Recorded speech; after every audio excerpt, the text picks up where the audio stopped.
What is good, YouTube? This is not your average sneakerhead, Tony Ramsey, and today we're taking a look at the Air Jordan 5 Anthracite.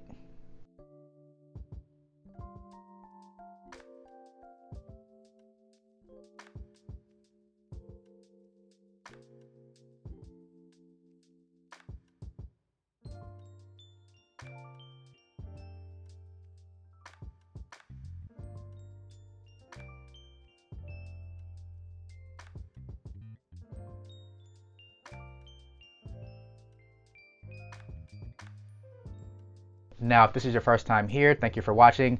Please consider subscribing to the channel, and right now will be a good time to subscribe as we'll be announcing our giveaway details at the end of this video, so stay tuned. Also, please consider leaving this video a thumbs up as that does help YouTube channels grow. So really do appreciate you guys watching my video.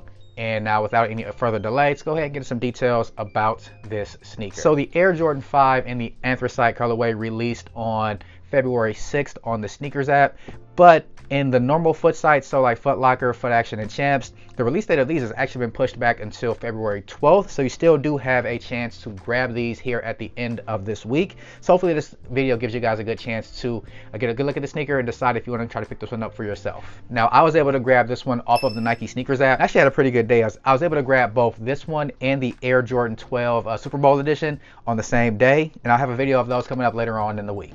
But first things first, let's take a look at the box. So these do come in your standard classic Air Jordan 5 box. So black top there with the red Jumpman. You do have the cement print branding all the way around the sides of the box. You do have some Jumpman Air branding there in the corner, and also on this side as well. And then you have your sizing label, which reads Air Jordan 5 Retro. Official colorway is Anthracite, Black, and Wolf Gray.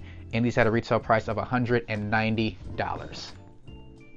And there's the label. So there's a flip top box. Once you open the box up, it does have that white cement print paper on the inside. And there is that green sticker inside of this box as well. There's also, looks like, a lot number there on the top of the box. And that's it for the unboxing. So let's take a look at the sneakers themselves. So this colorway, I tried to do some research on this colorway and find out exactly why Jordan Brand switched up the materials and the construction of this Air Jordan 5. And there really was nothing special about this sneaker besides them just using different materials and put them in different places. So we'll start here at the front of the shoe and the toe box. As you guys can see, so the toe box does start here with a suede mud guard right here around the toe cap. Then right above that, you have a black mesh lining right there. And that's actually, it's kind of soft. I thought these would be a lot heavier in hand from the pictures, but that mesh is actually really, really soft. Whereas most Jordan 5s typically either have synthetic nubuck right here or leather. So this one having mesh on this upper is a really different mix of materials for this Jordan Brand sneaker. Then look here at the lateral side. That mesh goes all the way down to the paneling right there. Then some more mesh paneling that's separated by some stitching along the lateral side there. Then looking up here where the eyelets are, those are done in kind of like a translucent type of a milky material where the eyelets go. Then here's something that's really different. Instead of having the normal Jordan 5 netting right here, you do have what looks like it's some 3M reflective type of material. So when you hit that with a flash, that does light up. Then on the rear of the lateral side, you do have a black stitched in 23, which to me is a really, really dope touch. And you do have some more of that suede paneling back here, wraps around the rear of the sneaker, where you do have the black Jumpman branding. These do not have Nike Air branding as they are not an OG colorway in any way. And right above it, you do have some more suede up here at the top with the little bubbles on Jordan 5s. Some more details on the medial side.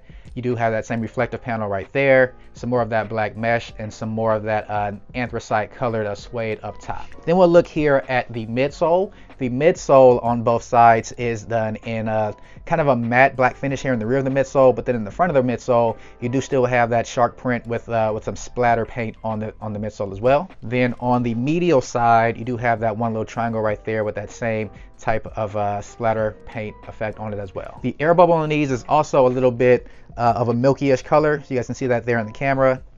Then on the outsole, you do have a milky outsole with a black Jumpman branding there on the forefoot. And then on the rear, you do have some more of that herringbone traction with that translucent milky color and the Jordan branding smack in the middle.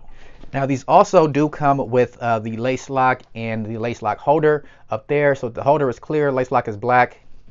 Black shoestrings come standard on these. They do not have any extra laces. And one other detail is underneath the laces, there's like a little panel under there that is also reflective as well. Usually on Jordan 5s, the reflective material is done up here at the top of the tongue, but they moved it down a little bit different to give it a mix of materials. Then you do have a black stitched in Jumpman there at the top of the tongue. Hopefully you guys can see that there in the camera with some more of that mesh up here at the top of the tongue. See if we get these loosened up, show you guys the interior of the sneaker. So these do come with a standard cardboard shoe tree, nothing out of the ordinary there. Then the entire inside of the sneaker is black, and you do have some white Jumpman Jordan branding on the inside of it.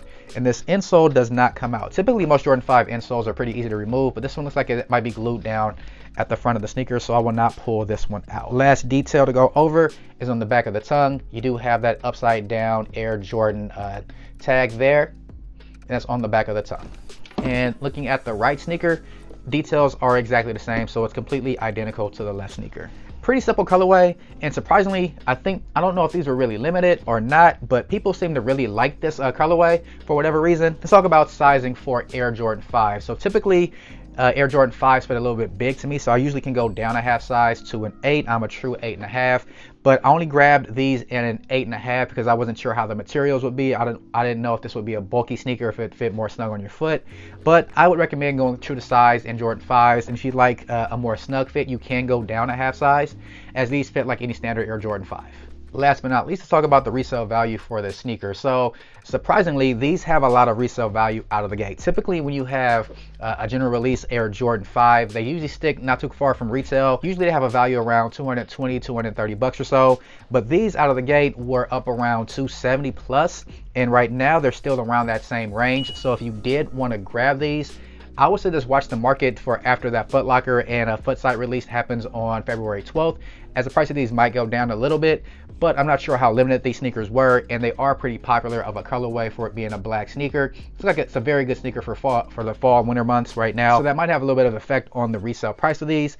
So if you were looking to grab these, I would say just wait until after that release on February 12th, because you might have some people that get a few pairs looking to flip them pretty quick, and the price of these might dip down just a little bit. But that's going to do it for most of the major details about the Air Jordan 5 Anthracite. Let's go ahead and get these both laced up, get them on feet, and show you guys how they look.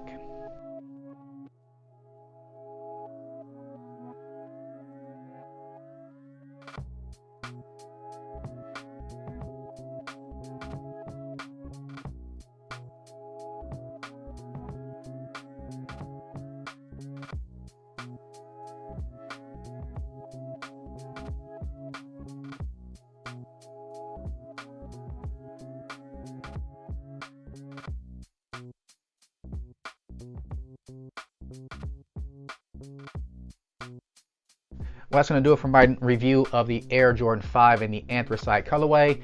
Let me know what you guys think about this sneaker in the comment section down below. Is this one that you guys passed on? As I mentioned, with them not having the foot site release, it was a little bit harder to grab these, but it seemed like there was decent amount of success on the sneakers app. And if you did grab these, what's your favorite detail about the sneaker? Is it the mixed materials? Is it the colorway? Let me know down in the comment section down below. Personally, I don't think it's a bad sneaker. It's probably not one that I would wear very often. I usually like more color on my sneakers, so for me, this one didn't really have that overall appeal to me. But I do love the Jordan 5 silhouette, so I did at least want to get these in hand to see if I was going to keep them or not. But overall, not a bad sneaker if you love simple, dark colorways, very easy to rock, and one that I would recommend picking up if you are into the colorway. Let's talk about the giveaway. So we will be doing a giveaway for passing 1,000 subs, and we are actually really close to the 1,500 sub mark. So I am going to combine that giveaway into 2 big giveaways. And all you have to do to enter the giveaway is 1, subscribe to the channel, 2, leave this video a like, 3, leave a comment down below on this video and any video that I post between now and the end of February. And at that point, we'll pick a winner, and I'll either give away a $100 gift card to Foot Locker, or I might give away a sneaker. We'll see what happens around that time. But that's how you enter into the giveaway, and I will be tracking who leaves comments on the videos between now and at the end of the month. But that's going to do it for my review of the Air Jordan 5 Anthracite. Please make sure to like, comment, share, and subscribe. This has been Not Your Average Sneakerhead, Tony Ramsey, and I'll catch you guys on my next review. Peace.